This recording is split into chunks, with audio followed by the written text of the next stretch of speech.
Hey everybody. So thanks for everyone who might be attending this live. And this is the last one in this 4-part series that I've been doing. Excuse me.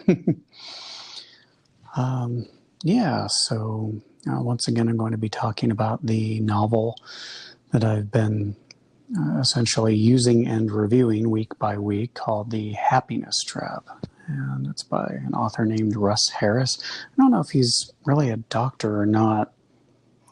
I don't call him doctor because I haven't really seen anything on his website other than, I think there's a bio paragraph where he says that he might be a doctor. I don't know if he's a medical doctor or a doctor of philosophy or what. But anyway, so I've been reviewing that for last couple of weeks. It's been a month. I don't know, it's been a while. And basically he's a practitioner of a type of therapy known as acceptance commitment therapy, or ACT. And it's very similar in a lot of ways to cognitive behavioral therapy, where it focuses more on exercises that can help you work through uncomfortable feelings, bad memories, intrusive thoughts, that kind of thing. And it's really mostly about engaging in a very limited manner with your disturbing feelings, images, and thoughts, rather than trying to just block them outright, or rather than trying to substitute positive thoughts for negative thoughts. And from what I can tell, his whole reason for doing that is that if you try to constantly push away negative thoughts or negative feelings, it might work in the short term, but invariably, inevitably, they tend to boomerang back on you. And it's even worse when they come back around and revisit you after you forcefully tried to block them out or to push them away. So his book is really a bunch of techniques, which he calls diffusion techniques, to help you put the images and the thoughts in their proper perspective. Basically, they're just images and thoughts. They're just words. They're just nothing more than pictures that can't hurt you. The only time that's ever not been true is if you're a character in The Shining. And then, of course, we know that the pictures at the Overlook Hotel can completely hurt you. So I've been trying these. I've been trying to use these techniques over the last few weeks with various degrees of success. In the most recent chapter, which is called Scary Pictures, the techniques that he presents are really meant to be used to dispel scary images, whether they're just like these still frame horrible Polaroids that your brain is taunting you with, or whether they are more like a short film by a really malicious documentarian that kind of run through your head and replay all of your worst moments, your worst personality traits, whether they're real or imagined. And so there's a number of techniques he uses, and the one I find myself using the most often when it comes to my own negative movies in my head would be the television one.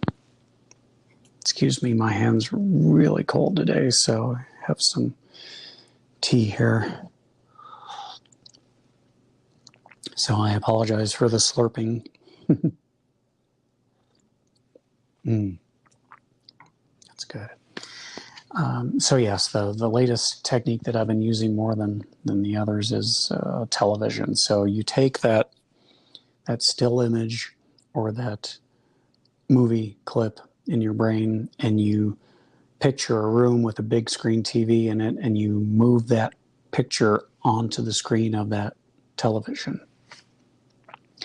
And then you do funny things with it. You play it in fast forward mode or slow mode, or you tweak the saturation levels on the color, maybe make it into a black and white film, turn it on its side so that it's, so it looks ridiculous because it's playing the wrong way. It's going from top to bottom. All these things are to get you to realize that the scary pictures, the disturbing images that your mind can show you are just that. They're scary images. They have no real power unless you fuse with them. And again, that term, as defined by Russ Harris, is to give the images, the pictures, the thoughts so much of your attention and so much of your emotional input that they become real, that we react to whatever situations are being depicted in those images as really happening, as events that are occurring. Because you can do that. You can trick yourself into emotionally engaging with nothing more than a picture in your head. I mean, that's why we get enjoyment to a certain extent from movies, from books, is because we can put ourselves in the scene. Or if we don't do that, if we don't picture ourselves as the main characters in the stories, we can at least empathize with what those characters are going through, and we can feel that emotion almost as if it were happening to us. And our brains know that.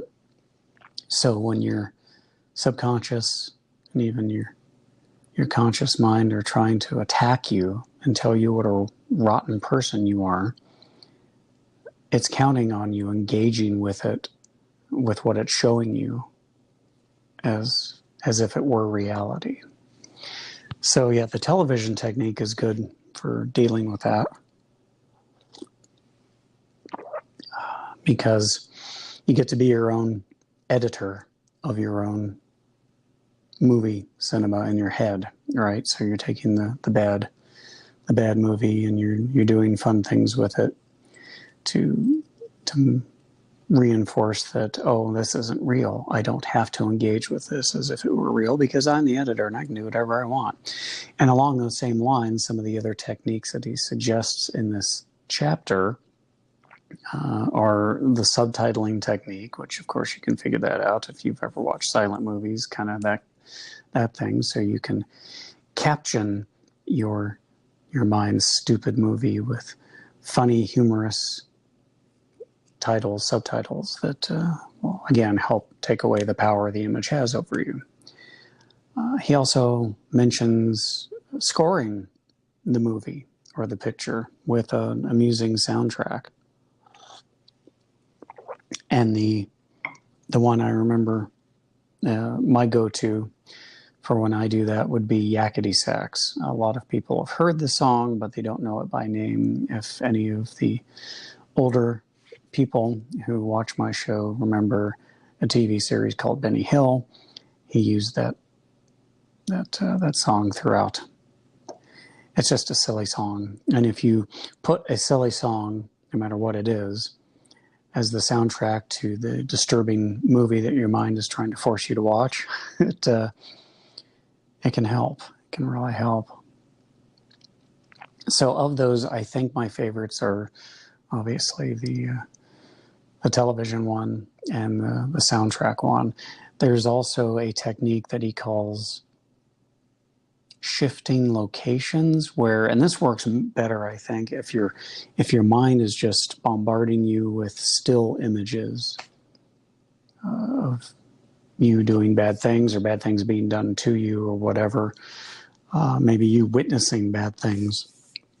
If it's a still image, you take it and put it in various locations out of context. So on a milk carton, for example, or maybe on the side of a bus, on a billboard in town. And just the act of doing that can also give you a little bit of distance from the image that's being shown to you.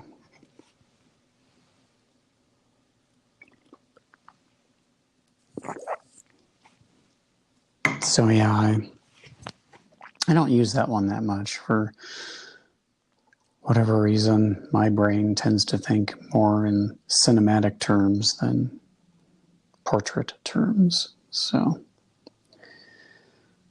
but yeah, I think, like I said, there's a lot of chapters left to go. I'm kind of interested to see where he goes, because right now everything has been up to this point has been on diffusion techniques, but there's apparently a lot more to acceptance and commitment therapy than just those techniques. So we'll see. We'll see where it goes from here.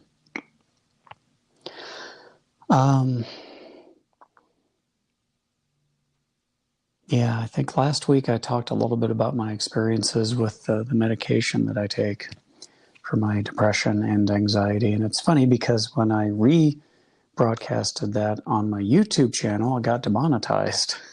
I guess talking about psych meds is just a little bit too real for the YouTube. Silly, right? All these YouTube stars with their pranks and their so-called social experiment videos, which are nothing more than them being cruel to people that they don't know. And those don't seem to get demonetized, but a real conversation about what it's like to live with mental illness and the ways that you might combat that,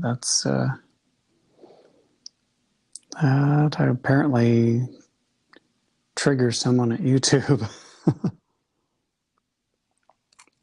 I can't even get a review of that because I wanted them to review why they demonetized it, but unless I get 1,000 views on that video, they're not going to review it manually, so it is what it is.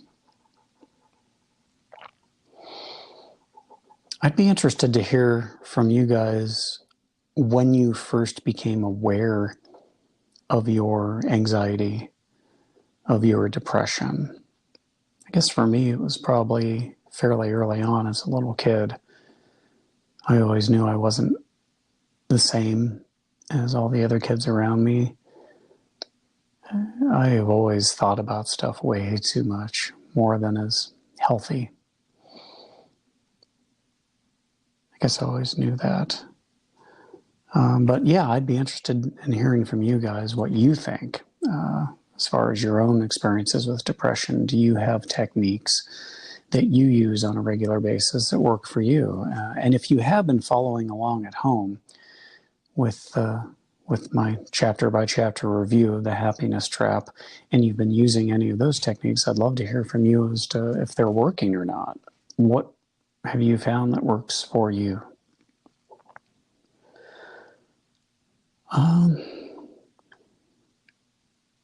Geez, yeah, it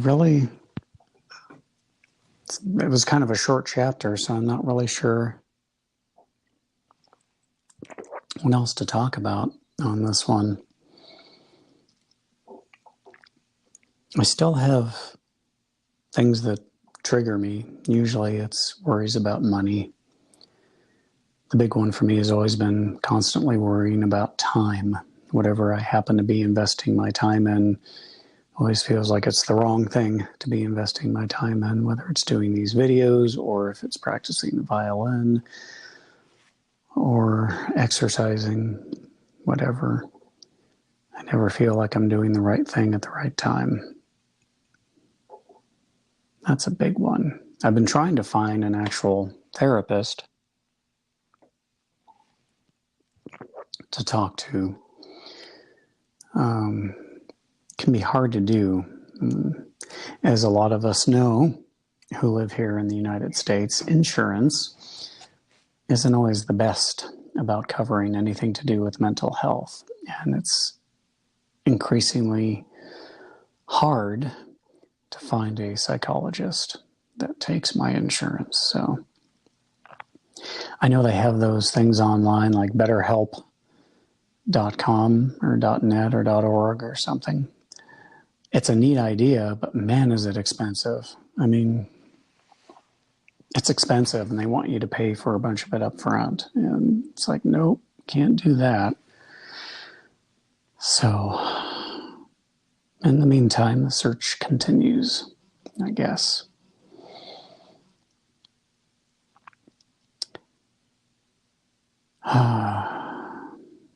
But yeah. This was originally supposed to be a 20-minute talk, but since it doesn't seem that anyone is watching live anyway, I'm going to go ahead and wrap it up a little bit early. And I hope to be doing more of these in the future if I can get people to watch them live. Otherwise, I'll probably be doing a lot more videos and not as much live streaming. But I don't know. This is fun. I just wish I could get more people to do it. But anyway, I appreciate anyone who is watching this for watching it. If you have any questions, you can always send them to me, ken@DontPunishPain.com. And I'll go ahead and talk to you all later, but until next time, I'm Ken. You take care and be good to yourself.